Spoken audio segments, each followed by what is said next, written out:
Management क्या है? Time management is the act of taking conscious control over the amount of time spent on specific activities. हम अपने अधिकतर कार्यों को जैसे चल रहा है वैसे ही चलाते हैं।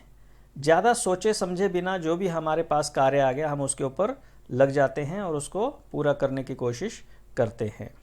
या फिर हमें एक ही टाइम में बहुत सारे कार्य दिखाई देते हैं, फिर हम उनको बीच में कभी एक काम पकड़ लिया, कभी दूसरा काम पकड़ लिया, इस तरह से उनको पूरा करने की कोशिश करते हैं। लेकिन जो टाइम मैनेजमेंट है, अगर हम उसको फॉलो करते हैं तो उसका मतलब होता है कि हम अपने उन सभी कार्यों के ऊपर एक कंट्रोल ले लेते हैं कि किस कार्य को कितने समय में समाप्त करना है और कब उसको समाप्त करना है, कब उसको शुरू करना है और कब उसको समाप्त करना है। तो ये जो हम कंट्रोल लेते हैं, हम कॉन्शियस कंट्रोल लेते हैं, यानी कि अपने चेतन मन से अपना सोच समझकर जो हम कंट्रोल लेते हैं समय का हर एक्टिविटी के हिसाब से, उसको हम टाइम मैनेजमेंट कहते हैं। You exercise time management to increase productivity, effectiveness and efficiency. आप टाइम मैनेजमेंट क्यों एक्सरसाइज करते हैं? क्यों आप टाइम मैनेजमेंट का इस्तेमाल करते हैं? आप टाइम मैनेजमेंट का इस्तेमाल इसलिए करते हैं कि आप अपनी प्रोडक्टिविटी को बढ़ाना चाहते हैं, यानी कि आपकी जो उत्पादकता है किसी कार्य को करने की, जो आपकी प्रोडक्टिविटी है उसको आप बढ़ाना चाहते हैं।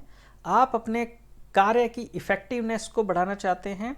इफ़ेक्टिवनेस का मतलब प्रभावशीलता होता है, असरदार, यानी कि आप किसी भी कार्य के प्रभाव को ज़्यादा बढ़ाना चाहते हैं, इसलिए आप टाइम मैनेजमेंट का इस्तेमाल करते हैं। और आप अपने कार्य की एफिशिएंसी को बढ़ाना चाहते हैं, यानी कि आपकी जो कुशलता है, जो निपुणता है आपकी, आप उसको बढ़ाना चाहते हैं, इसलिए आप लोग टाइम मैनेजमेंट का इस्तेमाल करते हैं।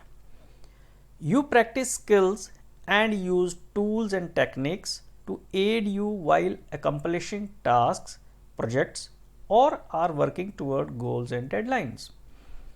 जब भी आप किसी अपने कार्य की पूर्ति हेतु लगे हुए होते हैं, आप अपने कार्य को पूर्ण करने के लिए लगे होते हैं, या फिर कोई प्रोजेक्ट्स होते हैं आपके पास, आप उनको पूरा कर रहे होते हैं, या फिर आपने कोई अपने लक्ष्य निर्धारित कर रखे हैं, गोल सेट कर रखे हैं, या फिर आपने कोई समय सीमा बांधी हुई हैं, डेडलाइंस जिनको बोलते हैं। तो जब आप इस तरह से किसी प्रोजेक्ट्स या कार्य को पूरा कर रहे होते हैं या गोल को, अपने लक्ष्य की प्राप्ति के लिए जुटे होते हैं, तब आप इस स्किल्स का, यानी कि इस टाइम मैनेजमेंट के स्किल का इस्तेमाल करते हैं।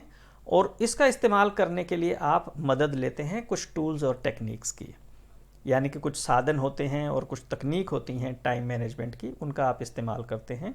तब आप उनका इस्तेमाल करते हुए अपने प्रोजेक्ट्स और जो टास्क है उनको पूरा करते हैं और अपने लक्ष्य की प्राप्ति करते हैं। Uniqueness of time. टाइम की खासियत क्या है? टाइम की विशिष्टता क्या है? टाइम की विशिष्टता है कि it can not be retrieved. Time जो है उसको हम उसका पुनर्निर्माण नहीं कर सकते हैं, हम उसको दोबारा से उत्पन्न नहीं कर सकते हैं। It can not be reserved.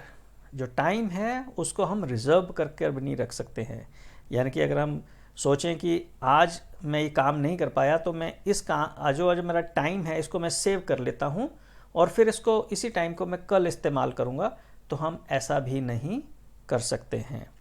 क्योंकि हमें ये जानने की ज़रूरत है कि एक दिन में 24 घंटे होते हैं। 24 घंटे ख़त्म होते ही वो दिन ख़त्म हो जाता है और अगला दिन शुरू हो जाता है। हर इंसान को इस दुनिया में एक दिन में 24 घंटे ही मिलते हैं, चाहे वो कोई भिखारी हो, चाहे वो कोई राजा हो, चाहे बीच के सभी लोग हों।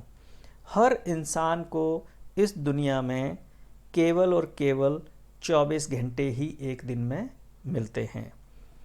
अगर वो उन 24 घंटों को सोचे कि मैं बचाकर अगले दिन इस्तेमाल कर लूँगा, अगले दिन 24 घंटे के बदले मैं 26 घंटे का दिन बना दूंगा, तो वो नहीं हो सकता है।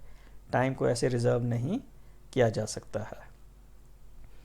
Time is irreplaceable. टाइम जो है वो रिप्लेसेबल नहीं है, यानी कि आप टाइम के बदले किसी और चीज़ का इस्तेमाल नहीं कर सकते हैं। टाइम को आप किसी और चीज़ के साथ अदला बदली नहीं कर सकते हैं। It is irreplaceable. और साथ ही टाइम इज़ इरिवर्सिबल। टाइम जो है अपरिवर्तनीय है, इसको रिवर्स नहीं किया जा सकता है, इसको वापस घड़ी को नहीं घुमाया जा सकता है। ये 4 खासियतें हैं टाइम की।